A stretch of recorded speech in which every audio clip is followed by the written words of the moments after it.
Now, your Alaska Link weather for Fairbanks and the interior.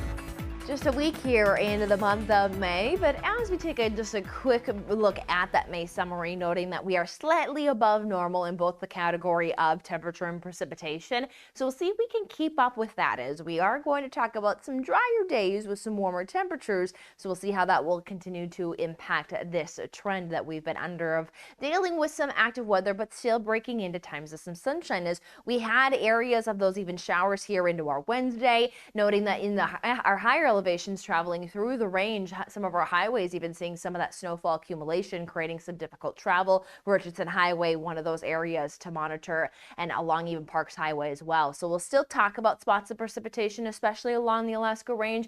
But what we will be seeing here as we head through the end of the week is turning to those brighter conditions and extending those bright conditions into the weekend for the entire region, including the range. But the next system will start to make its way in early next week. So as we get some glimpses of some sunshine, we'll want to enjoy it. Now, what we have here for Fairbanks, morning low of 32 degrees and an afternoon high of 58. So looking pretty seasonable overall as we climbed into those 50s. As 60s is already what is average for this time of the year. Records 80s to near 90s.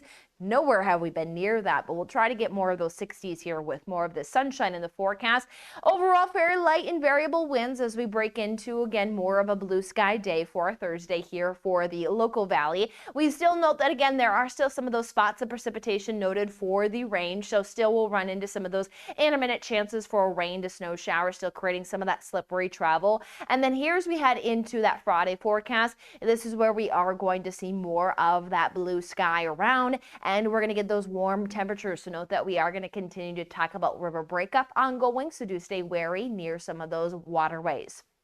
17 hours and 56 minutes of daylight for Thursday. 4:49 is at sunrise, 10:45 is at sunset. So by Friday, where we have that widespread sunshine for everyone, we are going to be upwards of that 18 hours. Now we will see with a high 58 on the board for Fairbanks, 54 into Delta Junction, 49 into Circle, to 48 into Healy. So still trending technical terms a few degrees below normal. But once we can start to work our way into some of that brighter, more widespread sunshine, where we're limiting some of that precipitation potential, this is where there will be some strong warming in play. And again, average is 61. So as we head our way here into that weekend forecast, climbing into those mid 60s, this is more typical for this time of the year. We're quickly working our way through this final spring month, and we're going to see that these temperatures through this month do show off some bigger change up. So we'll keep an eye on a mild weekend with those 60s, and then monitor still carrying those 60s into next week. But starting as early as Tuesday and Wednesday, will we be back to some overcast skies with some potential precipitation.